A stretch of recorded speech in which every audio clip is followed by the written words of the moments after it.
Bonjour, aujourd'hui nous allons parler de l'apprentissage par projet. Alors, pourquoi faire un projet? C'est pour apprendre à apprendre, mais c'est aussi pour apprendre à aimer apprendre. Puis là, je te vois venir. J'ai jamais fait de projet, moi, je sais pas quoi faire! On se calme tout de suite. Étape 1. Faire une tempête d'idées. Donc, tu écris toutes les idées que tu as pour faire un projet. Puis, après ta tempête, tu fais une sélection dans tes idées. C'est aussi simple que ça. Maintenant, on va faire un exemple ensemble. Donc, la première étape, en fait, c'est de prendre une feuille et d'écrire tous les sujets qui pourraient t'intéresser pour faire un projet. Donc, tu peux parler d'espace, tu peux parler du soccer, les jeux vidéo, le bricolage, la guitare, le piano, la couture, les chiens, les chats, les dauphins, les expériences scientifiques, Spider-Man, un acteur en particulier, un humoriste ou des humoristes, les plantes, un pays ou plusieurs pays, la télévision, la radio, un YouTuber, la cuisine, le théâtre, la musique, un ordinateur ou les ordinateurs. Après avoir fait ta tempête d'idées, tu sélectionnes un sujet. Comme ici, on a sélectionné les chiens. Après, tu vas faire ce qu'on appelle une toile d'araignée. Donc, tu écris le mot au milieu, donc chien, et après, tu vas relier plein de mots qui sont associés avec les chiens. Comme tu peux parler des habitudes de vie, des gros et des petits chiens, de l'alimentation. Avec l'alimentation, tu peux parler est-ce qu'il est carnivore, ou herbivore, ou omnivore. Ensuite, quelle race que tu veux parler? Est-ce que tu peux parler du comportement d'une certaine race? Est-ce que tu peux parler des huskies, une race très particulière? Ou encore golden retriever? Ou encore, est-ce que tu veux parler d'un chien pour aveugles? Est-ce que tu veux parler d'un chien héros? Est-ce que ça existe, premièrement? Tu as le droit de te poser des questions sur cette feuille-là. On va faire un deuxième exemple d'une toile d'araignée. On va parler du Mexique, tiens. Donc, premièrement, tu veux parler de quoi? Peut-être de ses habitants. En lien avec ses habitants, le nombre d'habitants au Mexique, ça peut être intéressant à savoir. Aussi des croyances de ses habitants. En lien avec les croyances, les lieux de culte, tu peux nous parler de ça. Tu peux aussi parler des habitudes alimentaires au Mexique. Tu peux aussi parler des vêtements ou de la mode pour les hommes, des femmes et des enfants. Tu peux aussi parler de la géographie, donc des plages, de la politique et des événements historiques. Après, c'est très important que tu conserves cette feuille-là car c'est elle qui va guider tes recherches.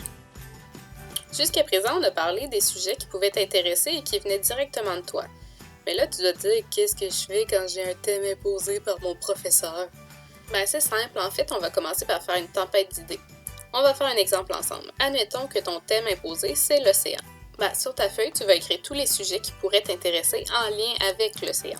Donc, les requins, les baleines, les étoiles de mer, les coquillages, les sous-marins, les tsunamis, les mythes et les légendes.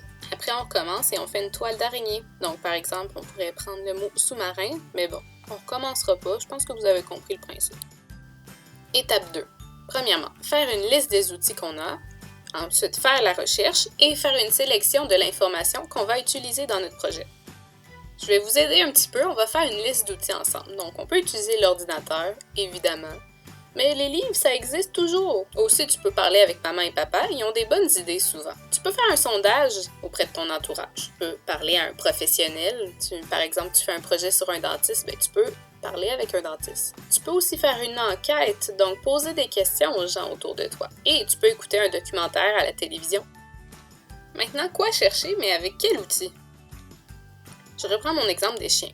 Donc, par exemple, si tu nous parles des chiens, tu peux faire une entrevue avec un dresseur. Tu peux aussi faire une entrevue avec un vétérinaire. Tu peux faire un sondage. Préférez-vous les grands ou les petits chiens? Un sondage aussi, saviez-vous que... Et tu donnes une information que tu as appris durant tes recherches. Si jamais tu as d'autres idées qui te viennent en tête pendant que tu fais ton projet, en fait, c'est ça qui est merveilleux avec un projet. Tu n'as pas de limite. Fais juste en parler avec tes parents et avec ton enseignant. C'est tout. Donc maintenant, on est rendu à la sélection de l'information. Après avoir fait tes recherches, il faut que tu sélectionnes l'information pour savoir qu'est-ce que tu vas garder dans ton projet. En fait, il y a un principe bien simple. Il faut que tu trouves au moins 2 sources d'informations qui disent exactement la même chose. Par exemple, en fait, si tu trouves une source qui dit que des Pokémon, ça existe pour de vrai, dans la vraie vie de tous les jours, puis que tu n'es pas capable d'en trouver au moins une deuxième, ça veut te dire que l'information est probablement fausse. Et que les Pokémon, ça n'existe pas vraiment dans la vraie vie, malheureusement. Étape 3. En fait, on choisit comment on va présenter notre recherche.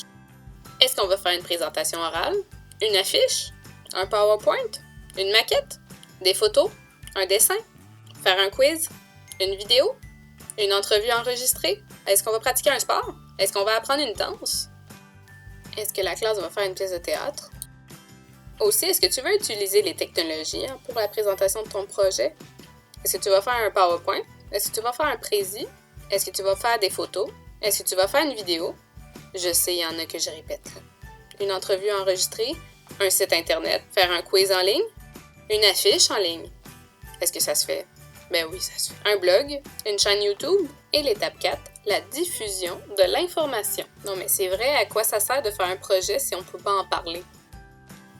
Est-ce que tu veux partager ton projet à l'école? Est-ce que ça va être en classe? Est-ce que ça va être dans une autre classe? Est-ce que ça va être dans le corridor? Est-ce que ça va être une brochure à distribuer? Et si oui, mais à qui? Est-ce que tu vas envoyer un courriel? Est-ce que tu vas faire un blog? Puis si c'est sur Internet, qui va avoir accès à ton information? Est-ce que ça va être le grand public? Donc, est-ce que c'est tout le monde? Est-ce que c'est seulement les gens autorisés? Bref, demande la permission à maman et papa si tu veux faire quelque chose sur Internet. Et maintenant, c'est à ton tour de te lancer dans la merveilleuse aventure des projets personnels. N'hésite pas à réécouter la vidéo si tu ne te souviens pas de toutes les étapes à faire.